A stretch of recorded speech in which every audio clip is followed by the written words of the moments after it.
And here we go again. Everything's dropped off. Got to talk to Sweetheart's mom for a little bit.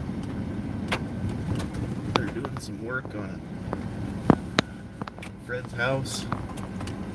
He is currently in the nursing home. He's trying to get better and make it home, but his house needs a lot of work, so they're helping out with all their spare time, dumping it into doing some remodeling on the inside of the house for him. So hopefully by the time the house is done, he's well enough and he can actually get back out of that nursing home and spend some more time at home. He's not going to even recognize the place.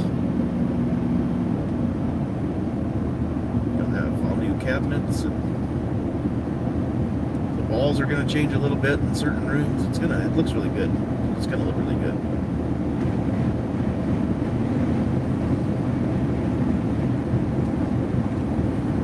And we're back on the road. You know what? I think this was better when everybody couldn't see me. There, it looks a little better.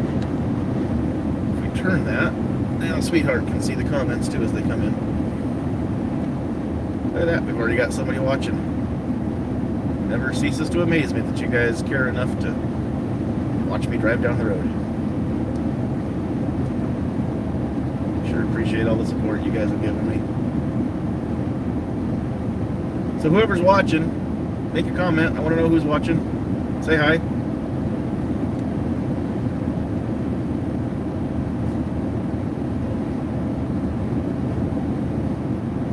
Driving back through Nebraska.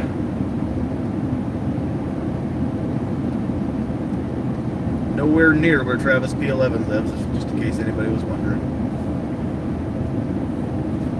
But there's a lot of places in Nebraska that aren't near each other.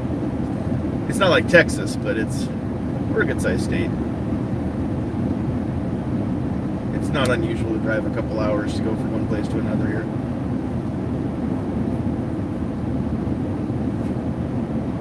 Where I live, it's about 2 hours to Omaha. There's Nightwolf back. Yes, I missed you. I've got to have that affirmation that people actually want to watch me drive down the road, Nightwolf. I'm becoming codependent on you. Jacob Jimenez, what's up? Beautiful land. Yeah, this isn't even the pretty part. I mean, I'm not going to dog on farm ground, because earlier I was, saying how agriculture is so important to not just to the country or to the state of Nebraska, but to me personally. But where I came from is more native grass, a lot more ranch country, and not as much row crop. And so, as nice as this is, man, you're going to see, if I leave this thing going all the way to where we're going, you're going to see some really good stuff. Actually, you're going to see some ground coming up here in the next few miles that looks a lot like where I came from.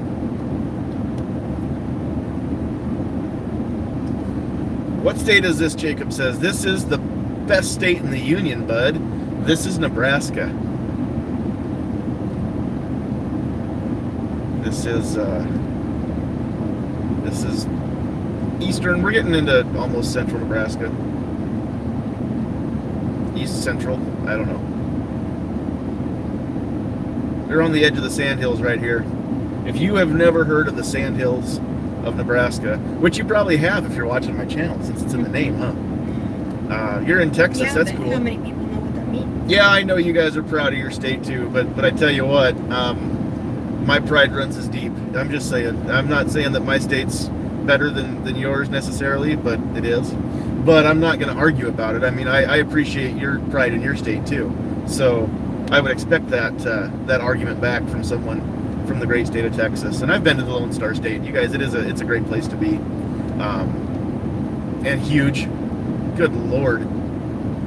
I actually had a closer drive to get to Tulsa from Nebraska than Never Enough Ammo had from Brownsville to Tulsa, and he only crossed one state line. So yeah, I know you guys are.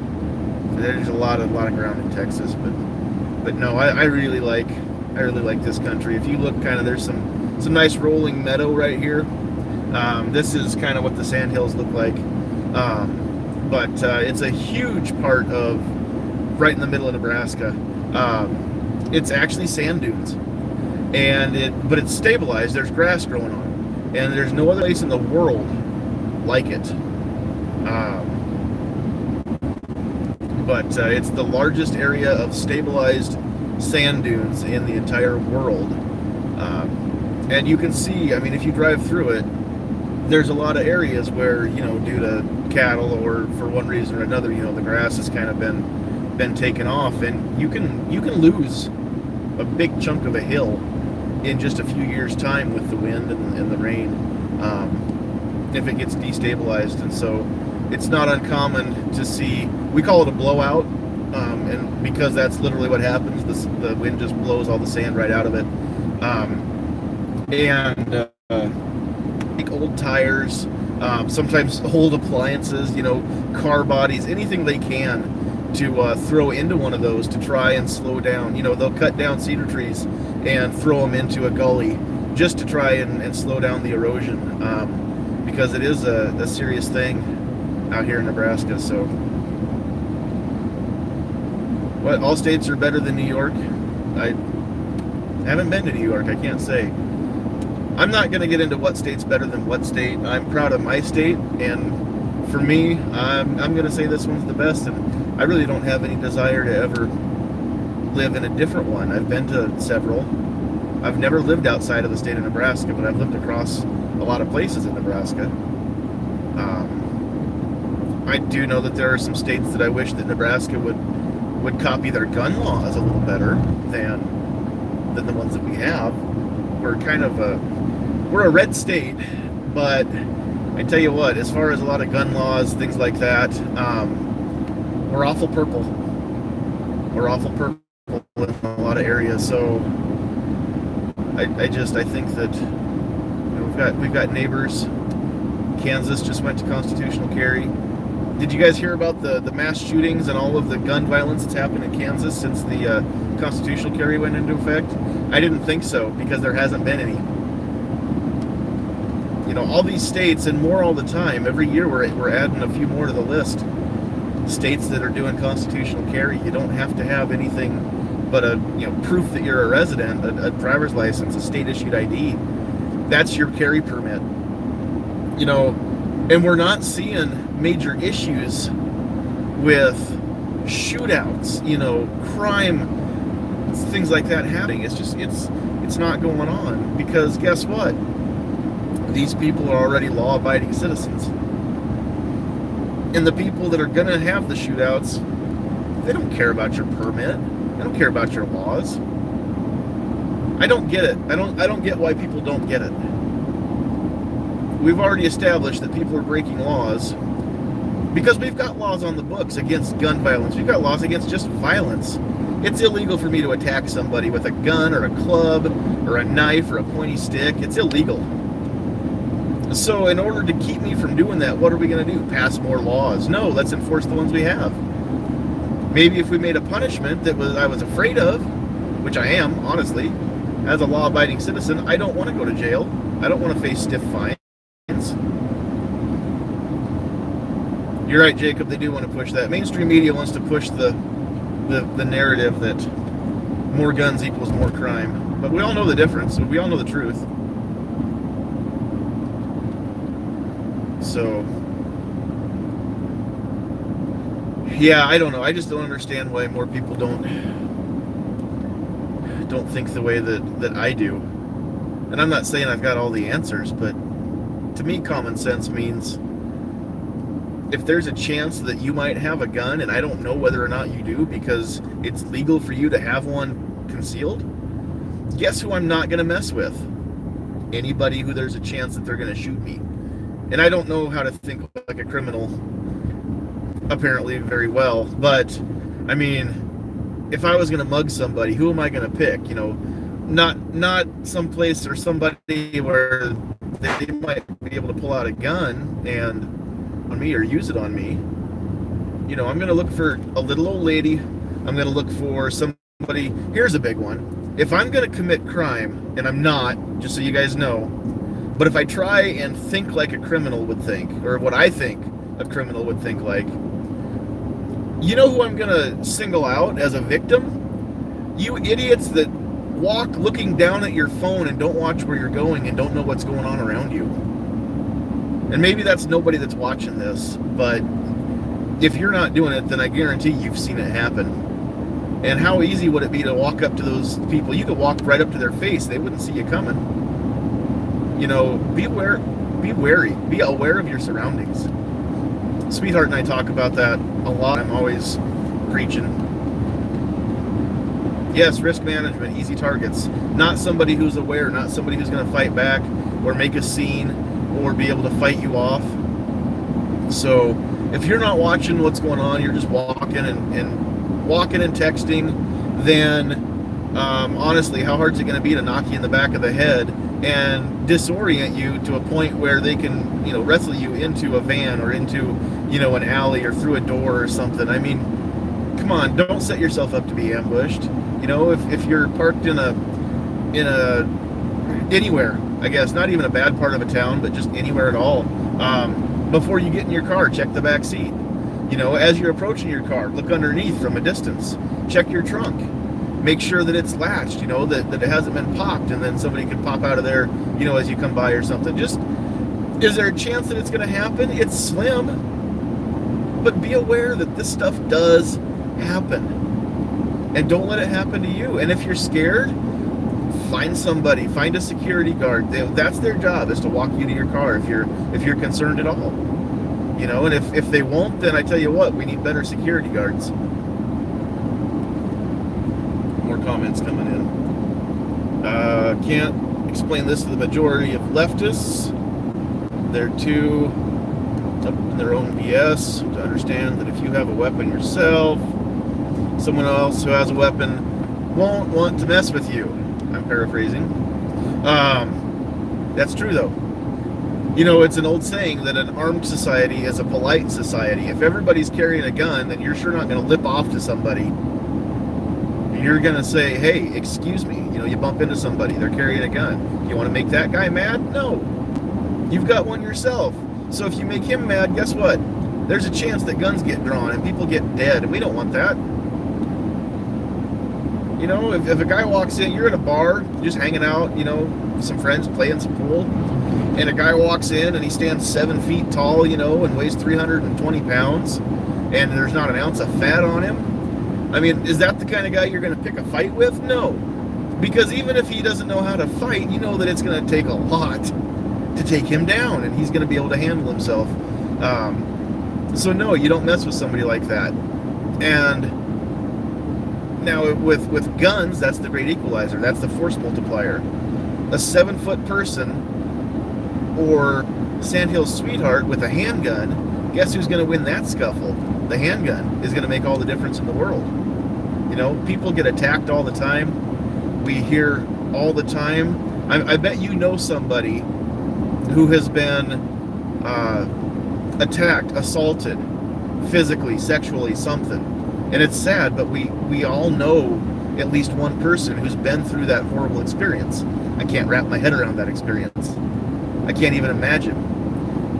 And that person who had to go through that, if they had had a gun available at the time, do you think maybe they could have changed the outcome? Do you think that would have been a better thing? Now, am I saying everybody should carry a gun? No. But I'm just saying that the people that want to have one for that reason, I mean, I don't see that it's any other human being's right to say that they can't. I don't understand. It's fine if you want to tell me that you don't think I have the right to, X number of guns, or that you don't think I should be carrying one on me, or whatever. You're entitled to your opinion, and I'm okay with that. I don't agree with it, but I respect it. But I will not allow anybody to tell me that my wife does not deserve a chance to protect herself, especially if she doesn't have me close by with my gun to protect her. Because that's part of being a husband. She expects me to protect her to the best of my ability, and she knows that if anything ever were to happen that was bad, I'm either going to get her safe, or I'm going to be dead in the process of doing so, because there's no other option.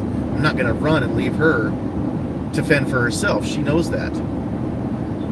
But if I'm not around and there's nobody else around, as far as security, police, something like that, she deserves the right to look any other human being in the eye and say, you do not get your way over mine. You do not subject me to your will.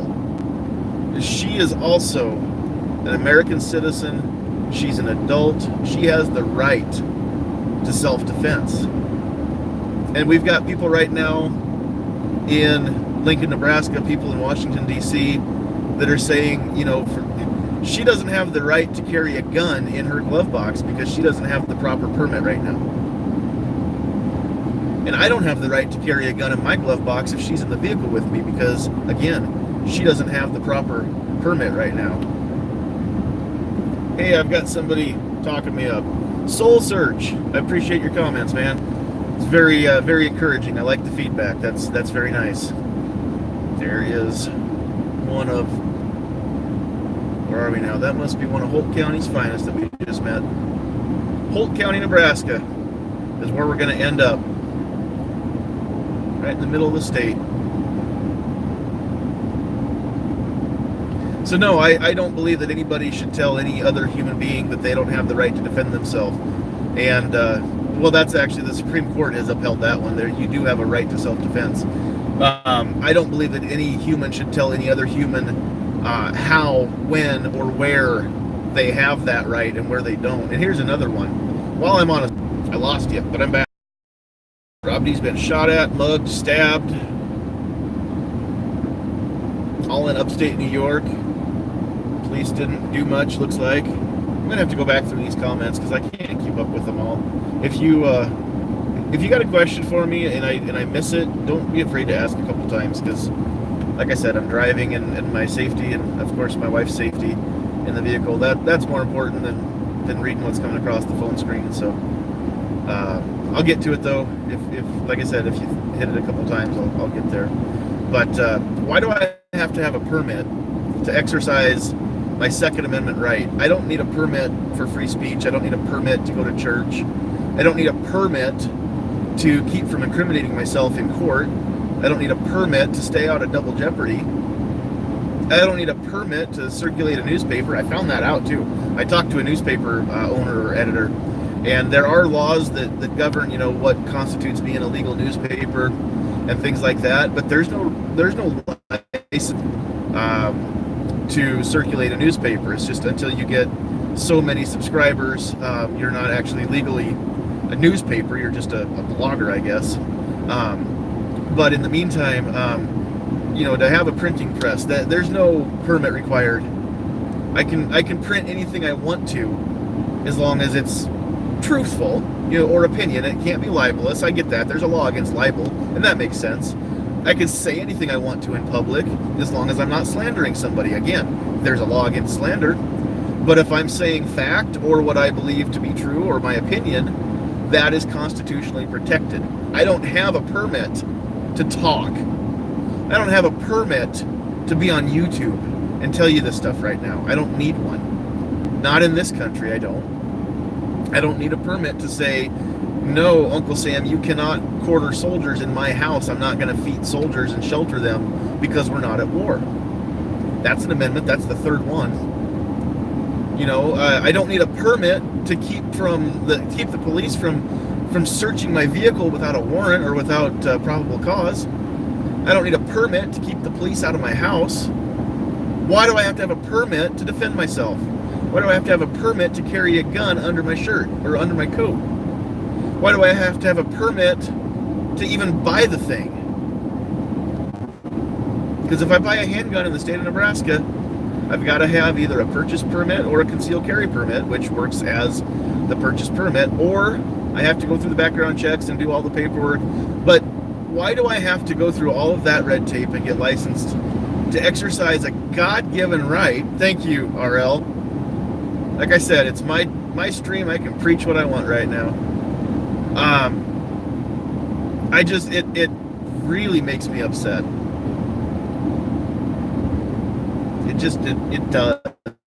It got me. That I have to have a permit to exercise one of the rights that's contained in the Bill of Rights to the Constitution, first 10 amendments. None of the others need a permit, not yet. Now, we know they're all under attack. It's not just the Second Amendment that's under attack. But I tell you what, we got to do something. And here's the thing, we got to do something. And there are a lot of things we can do. Those of you that are watching, that are listening, you know what? You're probably tired of looking at me. I'm tired of looking at me. Let's go back to that. There are so many things we can do before it ever gets to the point of shock troopers coming and kicking in your door. You know, we don't need to worry about gun confiscation or repealing the Second Amendment. You know why? Because we're voters. We can put people in a place to do good and to change laws or make new laws or repeal laws. But it all goes back to, it's your responsibility as a citizen to go vote. You know, so many people are upset right now because people who aren't citizens are going and voting. And I know that burns my butt too. You know, it makes me very angry to know that people who aren't citizens of this country are shaping the laws in parts of it. But keep in mind that if you grump about that and then you don't go vote yourself, then you're the worst kind of hypocrite. So if you're mad about that, then you better get your butt to the voting booth. And if you can't make it, they have absentia, absentee ballots that you can go and vote without having to go on election day. And that vote still counts. So there's no excuse. Guys, I'm calling everybody out. If you haven't voted, or if you're not planning on voting, if you think your vote doesn't matter, then you just as well vote against what you believe in, because if you're not going to stand up to it or vote against it, then you just as well vote for what they're doing. And I know that the people that are against guns and for stricter gun laws and things like that, they love it. They love it when our side doesn't think that their vote matters. They love it when our side thinks that it doesn't do any good to go to the poll, because that means that they can get more people to vote for their measure, and we can't block it. Because we want to sit on our hands and then whine and cry and complain when they take away more of our freedoms. But we're not willing always to fight for what we have. If you're not willing to fight for it, you don't deserve it, guys. Go Gadget Afterburner.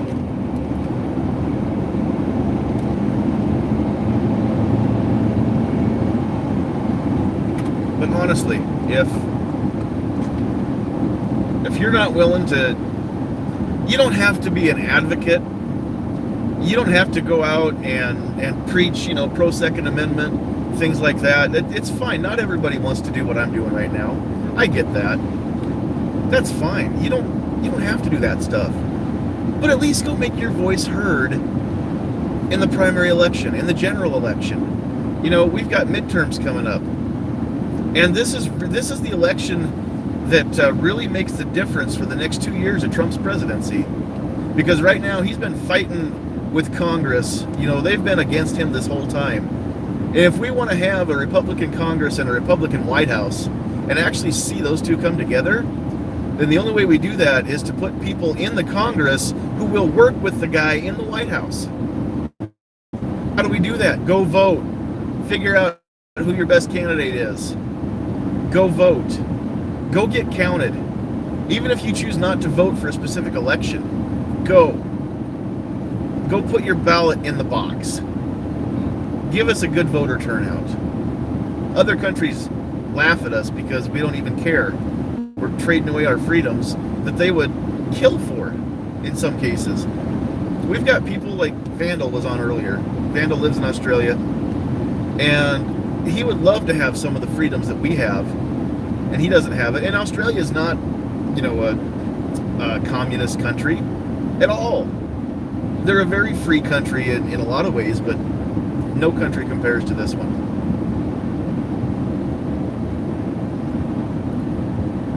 But Rob D gets bad looks every time he leaves the house with a pro-gun shirt. But yeah, but guess what, man? You're still making people think. And here's the thing, if you can get one person to ask you about it, even if they want to give you crap, man, if you can get one person to just start that conversation and you can just give them something to think about. We don't want to argue necessarily. We don't want to be jerks. I mean, that just kind of feeds into what the narrative is that, we're bad people, we're evil or whatever, we don't want to be jerks about it. But if you can just calmly say, hey, here's the problem, is they're fighting, and here's the truth, and they can see that you're just a good person, you're nice, you're willing to have the conversation, and explain that, a gun is a tool. It's as good or as bad as what is done with it, just like a hammer or a saw, or anything else, a nail gun. If you can just get that idea in front of one person every time you wear that shirt, man, that shirt paid. It really did. And we're back. I know that my little YouTube channel isn't going to change the world here.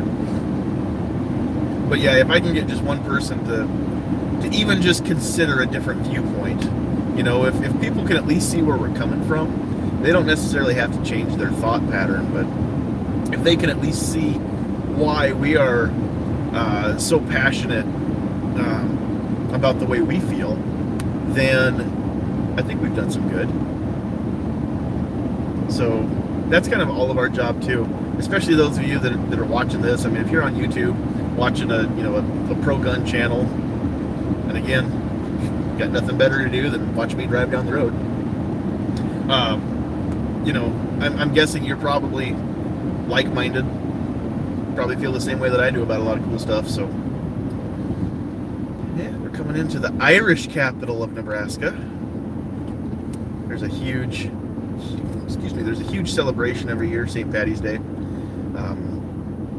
The main intersection in town where two highways join up, they actually have a giant shamrock painted on the pavement, and it's probably not too worn yet. You'll probably get to see that as we roll through that intersection here after a while. But O'Neill, Nebraska, Irish capital of the state. Good-sized town for Nebraska, 3,700 people. 3,700, not 37,000. There's not that many of those in the state. My town isn't even that big. It's funny, not a lot of people realize this, but when the Cornhuskers are playing football, Memorial Stadium actually holds more people than any town in Nebraska except Lincoln or Omaha. Memorial Stadium is actually the third most populated town in Nebraska on game day, which is trivia that every good Nebraskan knows, but not a lot of people outside the state really care. Any Husker fans out there watching? Go Big Red. Curious to see what's going to happen with Nebraska football with our new coach. Arguably one of if not the most sought after coaches that we picked up last year. In, what was it, 2 or 3 years time? 2 years time. Took Central Florida from no wins to winning their title game in their division. He's just got a way about him. Of course, Scott Frost played for Nebraska, won the third title in 4 years that we won, 1997. But and those of you that are Peyton Manning fans, Scott Frost beat Peyton Manning in that title game. So, sorry, I know Peyton went on to really, really big things. Scott's going on to really, really big things in his own life, too. He's taken over the Nebraska football program, so we wish him the best. Probably not a lot of you that are not Nebraskans really care, but that's all right. I just want to see our guys go out and try hard every play. We're not looking for a national title in the first year. Actually, some people in Nebraska are. Some people in Nebraska aren't happy unless that happens. If we don't play for a national title, then we suck. But realistically, I just want to see the fellas buy into the program. I want to see them every down try, as hard as they can, go as hard as they can. That's the effort for me is more important than the score at the end of the game. Except for the score better be a win. But aside from that, downtown O'Neill, Nebraska.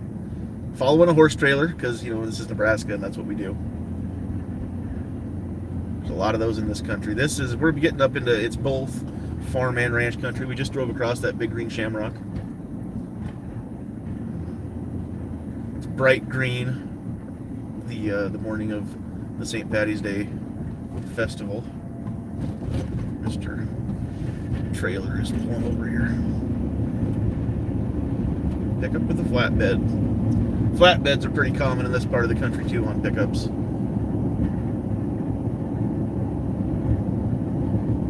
So are dogs riding in pickups. That's pretty normal.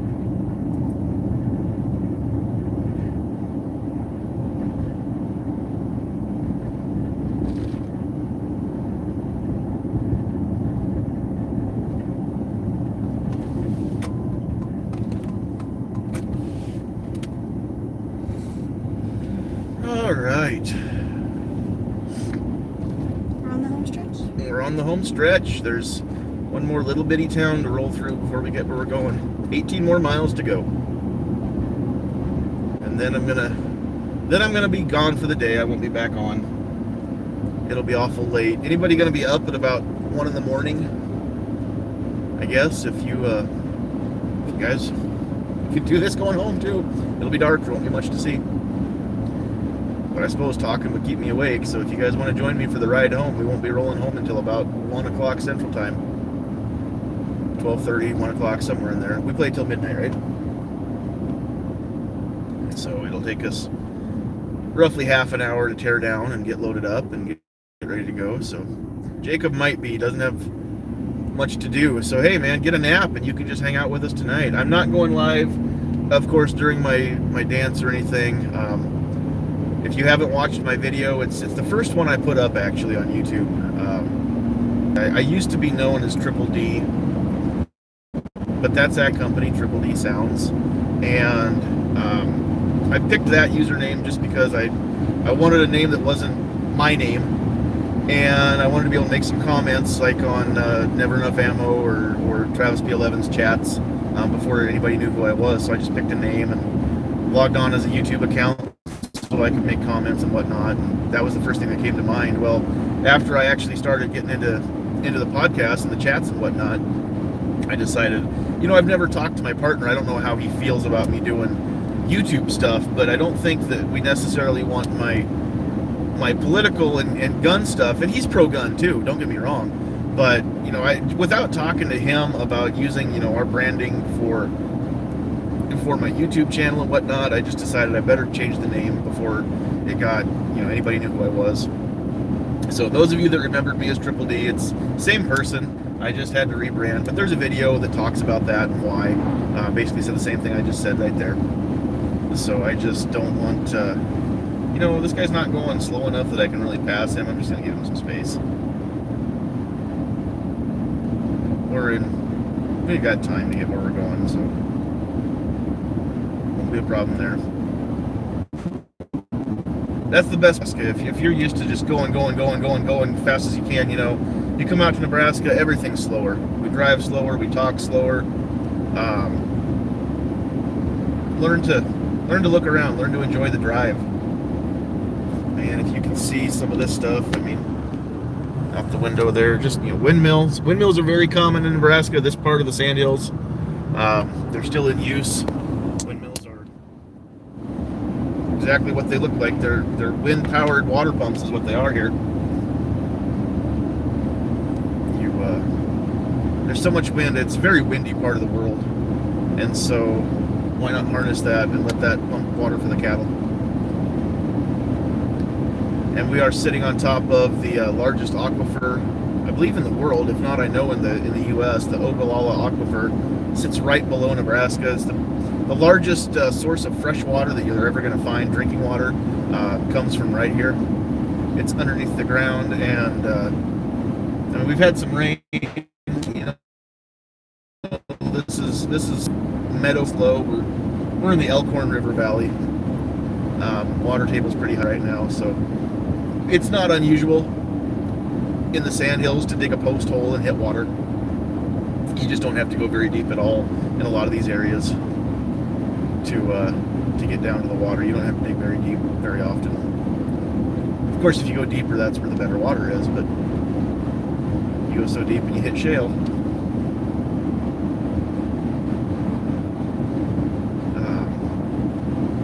But there's still, you can see off to the right, there's some farm ground, but there's center pivot irrigation system on that. I mean, most of the farms around here, most of the fields are irrigated, whether it's center pivot or gated pipe or something, gravity flow. Here you can kind of see one off to the side there too, but there's a lot of those big sprinklers. That's all they are, just a really big lawn sprinkler that goes around in a circle. But that's farming in Nebraska. It's not like, Iowa, Indiana, Illinois, those areas where the ground is so much more fertile. And you don't have to, and you get rain over there. These guys have to put their own water on their crops just to make sure it gets enough water and fertilizer and all that. So, and of course there's cattle. Corn, beans, and cows, that's what Nebraska does. And football players.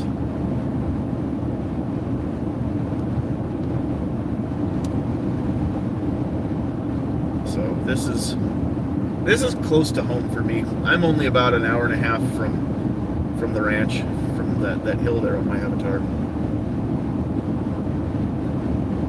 We don't get to go there today. We've got to go home tonight after the dance. We don't get to go on up to my dad's. I don't get to go up there nearly as often as I want to.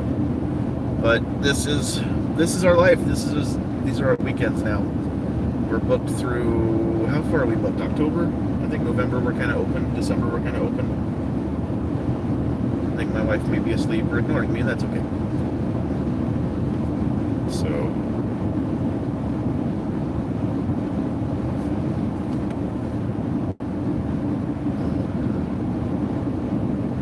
but no, this is Nebraska, y'all.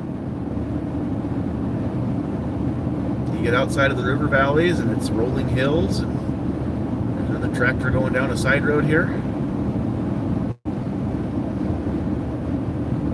You're driving down a 2-lane road in Nebraska this time of year. You need to understand, if you're in a hurry, don't be.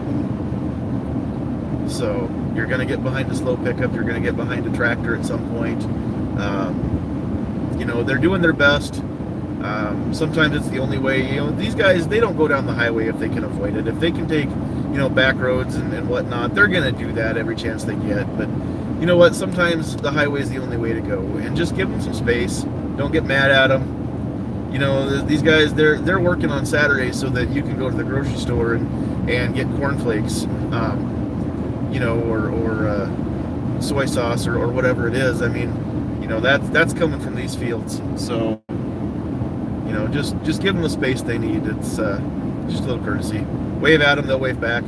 That's the best part about this part of Nebraska. That one finger wave on the steering wheel, one hand at the top of the steering wheel. Put that one finger up and they'll do the same, and that's a wave where we come from. It just says, hey, hi, we're friendly.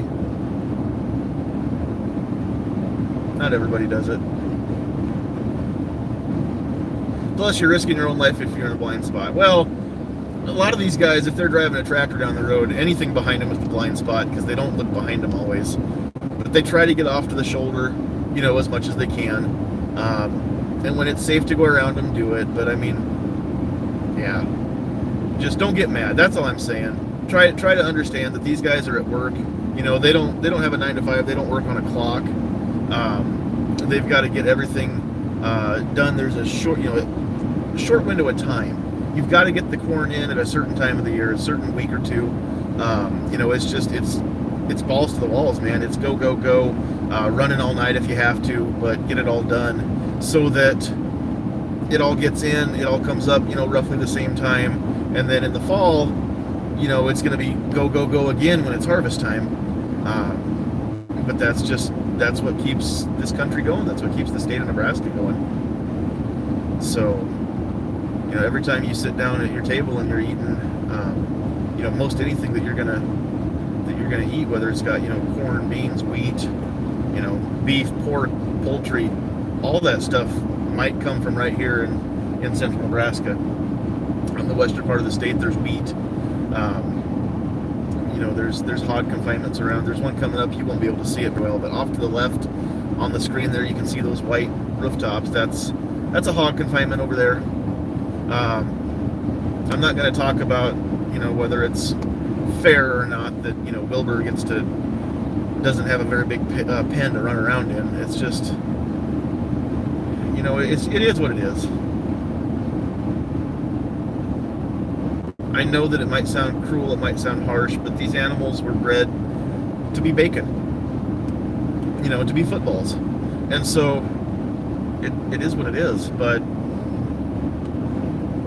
they're given the best care that they can. They're not abused in their pens. They're fed well, they're taken care of. I mean, everybody who raises pigs, they can tell you, I mean, they get to know their pigs too. The thing is, these cattle off to the right, all these calves that are running around, they were born with a purpose. They will one day be eaten, be used for things like leather, and the whole animal gets used. It's not like, we just cut off a T-bone and throw the rest out. But I know they're cute and they're cuddly looking.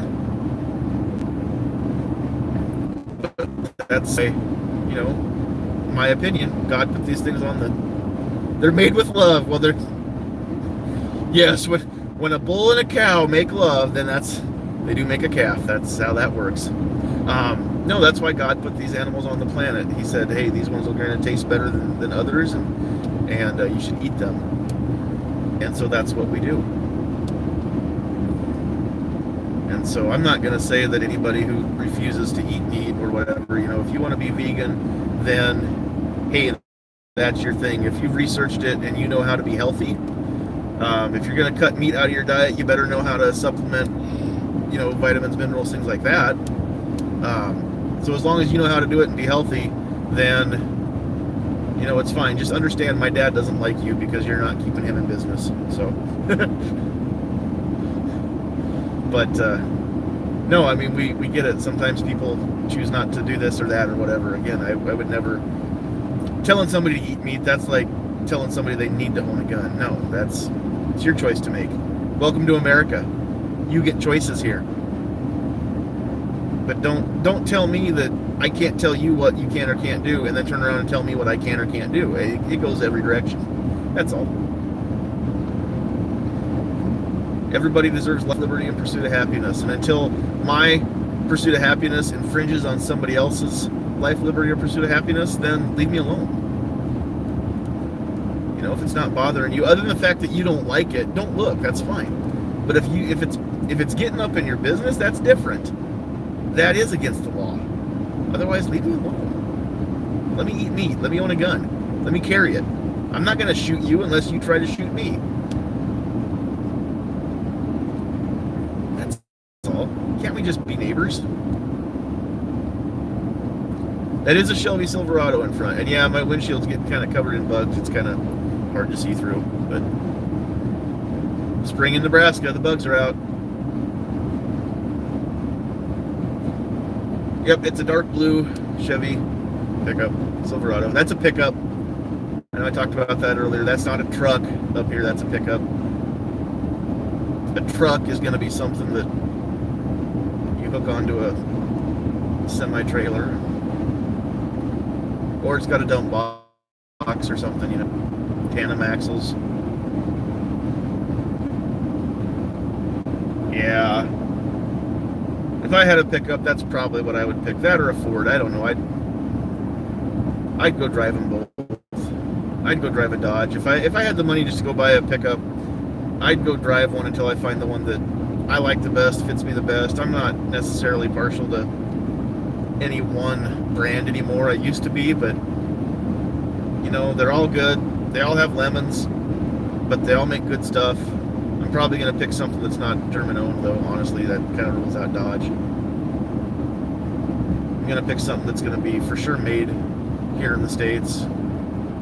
But even Nissans are built here now, so as long as I'm supporting American workers, that's most important to me. And then I'm getting one that I don't have to spend a lot of time taking it in to have somebody fix it, because I'm not a mechanic. So I could change my own oil, do that kind of stuff. I don't even do that. right now I don't really have a place to do it. My house, my garage doesn't work. I don't have a driveway that is conducive for that kind of stuff. So, you know, it's just for right. I just pay to have it done. Repairs, I got to take it somewhere to have done. But that's the biggest thing for me is I want one that I'm not going to be taking in, every month and having this done or that done or whatever. But again, for now, the need for a pickup just isn't there. The Tahoe does everything we need it to do, and I've got friends that have pickups. If I need to haul something, I mean I can work out.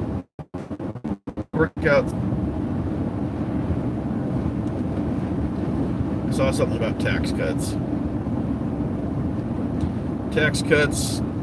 Something about benefiting. I can't read it right now with this guy slowing down. I got to watch what I'm doing. But yeah, hopefully people are seeing some good from the tax cuts that happened here. I didn't really notice a difference on my paycheck, but I know some people that did, so good for them. Yeah, Tahoe's it's pretty sweet. Like I said before, other than the fact that I got to keep an eye on the old gas gauge, but aside from that, she runs good for being a 2003.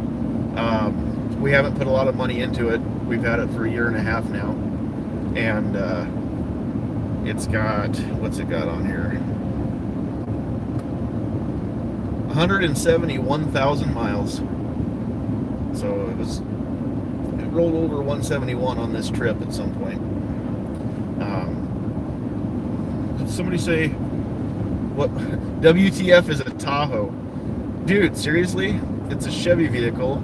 It's bigger than a Blazer. It's smaller than a Suburban. It's kind of like if you took a Suburban and lopped off a little bit of the butt end. It's not quite as long, but as far as the cab and the motor and all that, I think they're, as far as I know, they're identical. I don't know about drivetrain and all that. Again, I'm not a mechanic. That's okay. You don't have to know cars that well. Not everybody's a car guy. I'm not a car guy. I just didn't realize there were people that didn't know what a Tahoe is, so I'm sorry. That was kind of dumb of me. All right, we are in Atkinson, Nebraska. This is where our destination is, so I need to figure out, we're doing ceremony music at the church, and then we are also doing the reception and dance at a different venue, community building here. So I need to find the church. I think we're going to find some lunch first. We're going to go to the nice place in town. We're going to go to Subway, I think. So we're going to go grab that. I will sign off. Thanks everybody, for all three of you, for watching. Thanks for the thumbs up. Thanks for the subs. You guys are awesome. Again, about somewhere between 12:30 and 1 o'clock Central Time, a.m., 12:30 a.m., 1 o'clock a.m. Central Time, we will be headed home. So we may at some point go back live, especially if Sandhills Sweetheart wants to nap a little bit on the way home, and I need something to keep me awake. I guess running my mouth works as well as anything, so we can do that kind of thing. But yeah, thanks everybody for hanging out with us, keeping us company on the drive, and thanks for being interested in Nebraska. Just, you know what, go do a Google search, image search for Nebraska Sandhills, and you're going to see some pictures of some really, really beautiful country. So I think we'll just turn here with these guys. So thanks everybody, and we will catch you next time.